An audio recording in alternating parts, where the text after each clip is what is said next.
अब इस मारे ब्राह्मणों ने क्या किया, अब ब्राह्मण जैसे जैसे बढ़ने लगे तो ब्राह्मणों ने सारा सब तरफ अपना वर्चस्व बना लिया धीरे धीरे, पढ़ाई में, शिक्षा में। जब शिक्षा ही उनको मिल गई तो फिर बाकी तो वैसे ही नीचे हो गए। ज्ञान तो उन्हीं को मिल गया मेन, खोज उनको मिल गई मेन।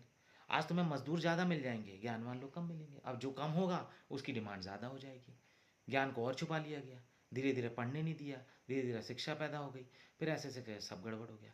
ब्राह्मण का देखो, आप आज आज आपको मैं बता रहा हूँ कि भारत में ब्राह्मण होना ही अपने आप में एक सरकारी नौकरी है। आपको पता है ये बात? अगर आप मात्र ब्राह्मण हो तो समझ लो आपका तो खाना पीना तो वैसे ही हो गया।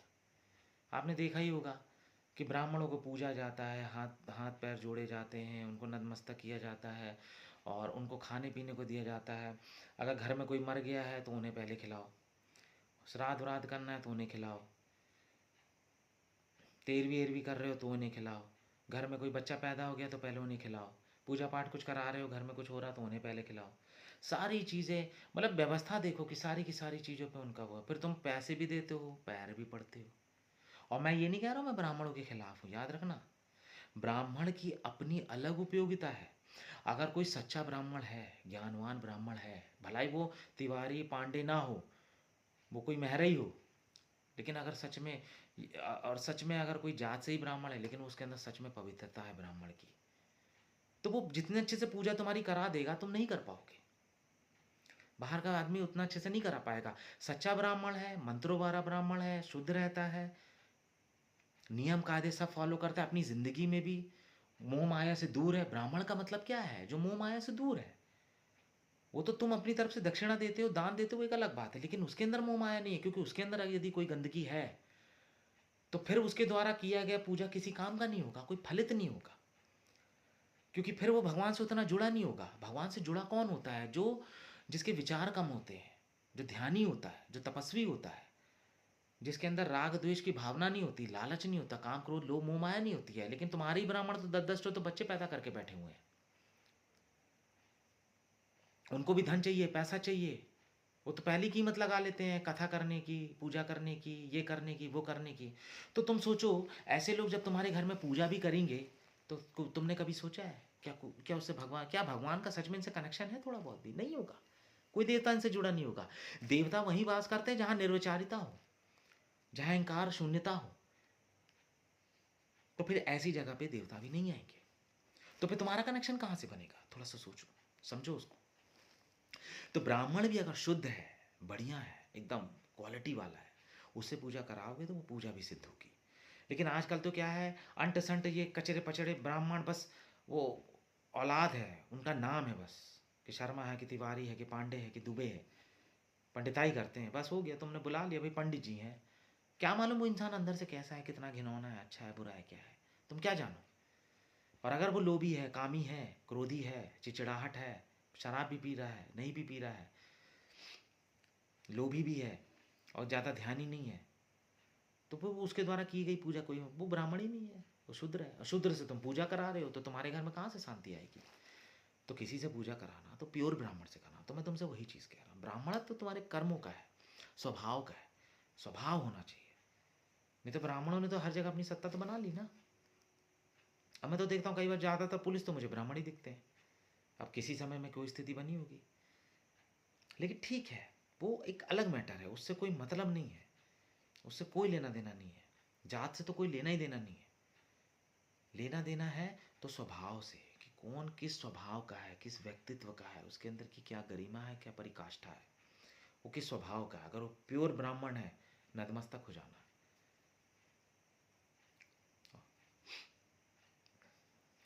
नहीं नहीं, वो एक्चुअली क्या होता है, जब, अब मैंने नहीं, मैंने ब्राह्मण को लेके इसलिए वो मैंने मैंने ब्राह्मण को लेके एक्चुअली नहीं बोला, मेरा मेरा कहने का मतलब ये था। अब भाई देखो, हर चीज़ में जब तुम आज अगर तुम ब्राह्मण ही हो मात्र, तो चार लोग तुम्हारे पैर तो पड़ेंगे ही, खिलाएंगे पिलाएंगे, पैसा देंगे, दान देंगे, हर कर्म कांड में अच्छा बुरा कैसा भी हो तुम्हें पहले लेके चलेंगे। तो तुम तो वैसे ही मुक्त हो गए। वो उस वे में मैंने सरकारी नौकरी कहा कि हाँ भाई, कम से कम तुम पल तो जाओगे सही से। हम्म। बाकी मेरा उससे कोई लेना देना नहीं है कि ब्राह्मण शूद्र क्षत्रिय क्या है, कौन है, इससे क्या लेना देना यार। इंसान जब पैदा होता है तो वो इंसान ही होता है, वही नंगा आता है और नंगा ही जाता है। अगर भगवान को इतना ही ब्राह्मण शूद्र में सब करके रखना होता तो सबके जेनेटिक अलग कर देता, खून अलग कर देता, डीएनए अलग कर देता, हाथ के अंगूठे का स्ट्रक्चर अलग कर देता। फिर आप बोलते आधार कार्ड में तो भैया अंगूठे में ब्राह्मण ही है। जब आप बीमार पड़ जाते हो और आप अस्पताल जाते हो तो क्या आप ये सोचते हो कि नहीं वो अस्पताल किसी ब्राह्मण का है, शूद्र का है, किसका है? आपकी जो कचरा पट्टी कोई साफ करता तो आप इसे बोलते हो कि नहीं ब्राह्मण है कि शूद्र है? आपको जब कोई खून चढ़ाता है, जब आप बीमार पड़ जाते हो तो क्या आप पूछते हो ये खून किसका था? ये तिवारी का था क्योंकि मैं भी तिवारी हूँ, या फिर ये ऐसा तो नहीं है किसी सक्सेना का है या फिर श्रीवास्तव का है कि लाला का है? तब तो आप ये सब नहीं पूछते। आपको कोई किडनी डोनेट करता, आपका जो डॉक्टर ऑपरेशन कर रहा है, आप ये नहीं पूछते वो कौन है, क्या है, किस जात का है, ये सब आप कुछ नहीं करते। आप और शरीर के अंदर उसको घुसने देते हो। आप जब दवाई खाते हो तो आप ये नहीं पूछते हो ये दवाई किसने बनाई थी, कैसे बनाई थी, ब्राह्मण था, शूद्र था, वैश्य था, क्या नहीं था। आप ये सब नहीं पूछते हो।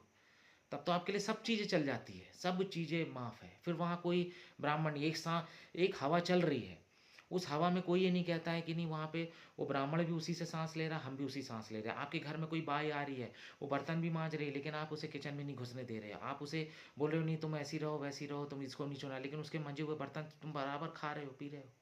वो भी तो ज़मीन में चल रहे हैं, हर चीज़ कर रहे हैं। नहीं, शूद्र वो है जो अहंकारी है, शूद्र लालची है। कितना भी बड़ा इंसान है, अमीर इंसान है, लालची है, लोभी है, शूद्र है। शूद्र का मतलब क्या है? वास्तव में शूद्र का मतलब क्या है? जो अपने मूलाधार में ही जी रहा है, दैट इज शूद्र। ब्राह्मण कौन है? जो शस्त्रार में जी रहा है, वो ब्राह्मण है। विशुद्धि चक्र में कौन है? जो क्षत्रिय है, जो बढ़ रहा है आगे। हृदय चक्र में कौन है?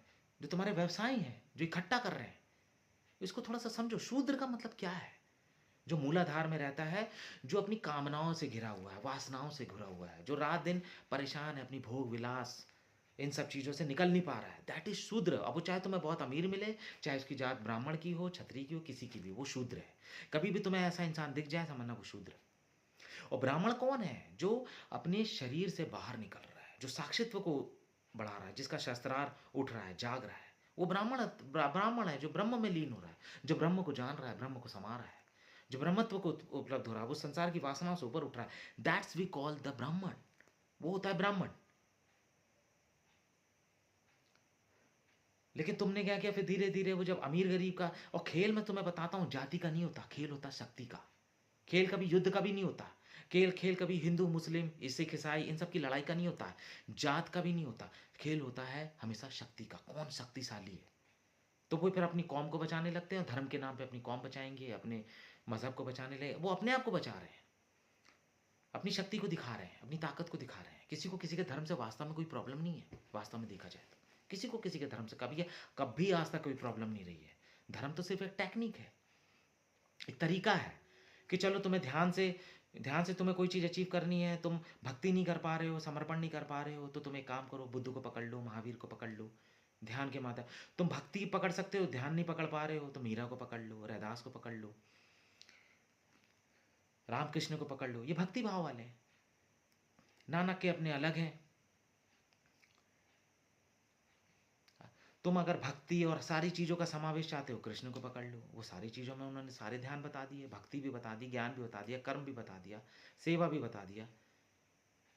ये तो टेक्निक्स है, धर्म कुछ नहीं है सिवाय टेक्निक के। और जो इंसान उस टेक्निक को फॉलो नहीं करता तो वो फिर धर्म के उसमें हो जाता है, फिर धर्म को ही अपना अहंकार बना लेता है। वो समस्त अहंकार को छोड़ने के लिए धर्म को अपनाया था, अब वो क्या करता है? धर्म को ही अपना अहंकार बना लेता है, फिर उस धर्म के लिए लड़ने लग जाता है। लेकिन लड़ वो अपने लिए ही रहा है, अपनी जात के लिए, अपने स्वभाव के लिए, अपने व्यक्तित्व और पैसे के लिए।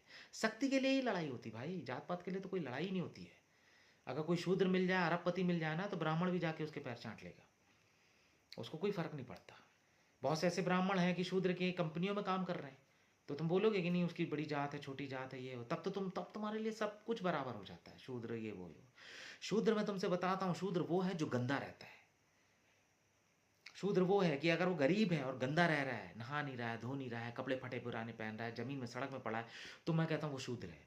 लेकिन अगर वो बहुत अमीर है तब भी वो घिनौने तरीके से रह रहा है, गंदगी से रह रहा है, मलिष्ठपने में रह रहा है, तो वो भी शूद्र है।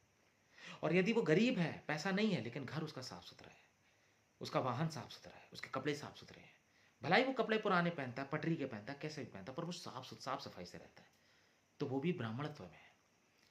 तो सफाई पे ज़्यादा ध्यान दो। तुम्हारे मन की भी सफाई होनी चाहिए, तन की भी सफाई होनी चाहिए, घर परिवार की भी सफाई, सब चीज़ों की सफाई होनी चाहिए। वही तुम्हारा ब्राह्मणत्व जागता है।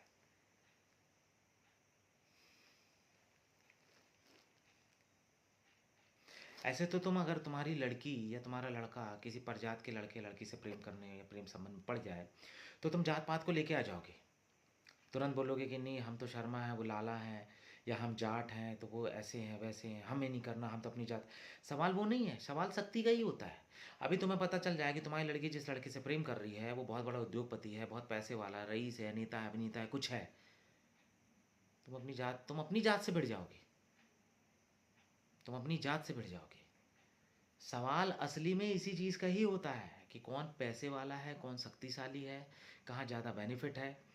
यही चीज़ तुम ज़्यादा ढूंढते हो। जात पात में भी शादी करने का कारण यही है कि भैया अगर तुम श्रीवास्तव हो, श्रीवास्तव में करोगे तो 4 रिश्तेदार और मिल जाएंगे, जुड़ जाएंगे। शादी ब्याह में पैसा भी मिल जाएगा, कल को हाड़े गाड़े दिक्कत होगी तो सब आपस के ही लोग होंगे, जानकार होंगे, सबको पता है कौन कैसा है, हम उसको जानते इसको जानते। अब वो नए परिवार में शादी कर रहा है या कर रही है, तो मुझे क्या मालूम कि एक श्रीवास्तव अगर गुप्ता के यहाँ शादी कर रहा है तो गुप्ता वालों की फैमिली, उनकी जात, उनकी सब रिश्तेदार कैसे हैं, क्या है, हमारा मैचअप कैसे बनेगा उससे। तो उससे क्या है, वो शक्ति का ही तो खेल है ना, कि वहाँ हमें कुछ फ़ायदा नहीं है, बेनिफिट नहीं है। क्या पता वो हमारी सुनेंगे नहीं सुनेंगे, हम तो अपनी जात में ऊँचे हैं, हमारी जात वाले तो सुन लेंगे, वो तो ना सुने, लड़ेंगे झगड़ेंगे, सब चीज़ें होंगी। यही तो खेल होता है सारा जात पात का। आदमी घूम फिर के लालच और शक्ति यही देख रहा है, और इसी को ही उसने आधार बना रखा है। चाहे नेताओं ने बनाया हो, चाहे अभिनेताओं ने बनाया हो, चाहे नॉर्मल इंसान ने बनाया हो, लड़ाई हमेशा शक्ति की हुई है, पैसे की हुई है, धन की हुई है, मान सम्मान पद की हुई है। जात से किसी को कोई लेना देना नहीं है। इसलिए जो तुम्हारे बड़े बड़े सेलिब्रिटीज़ हैं वो परजात में भी कर लेंगे, हिंदू मुस्लिम में भी कर लेंगे, दूसरी जात में भी कर लेंगे, लेकिन तुम उनका कोई उदाहरण नहीं लेते। तुम बोलते तो ये लोग तो बड़े लोग हैं। अरे वो भी तो इंसान है। तुम ये नहीं कहते कि नहीं, अगर उस हीरोइन ने उस मुसलमान से शादी किया तो अब इस हीरोइन की फ़िल्म नहीं देखेंगे, इसने तो मुसलमान से किया है या हिंदू से कर ली है, मुस्लिम ने हिंदू से, हम बायकॉट करते हैं। ये सब तो नहीं करते हो ना। लेकिन तुम्हारे घर की कोई लड़की ये करवर ले तो पूरा मोहल्ला लग जाता है, सब फिर भिड़ जाते हैं। तो ये तो छोड़ दो कि जात पात की लड़ाई होती है। जात से तो किसी को कभी कोई लेना देना था ही नहीं आज तक। अमीरी गरीबी है असली लड़ाई।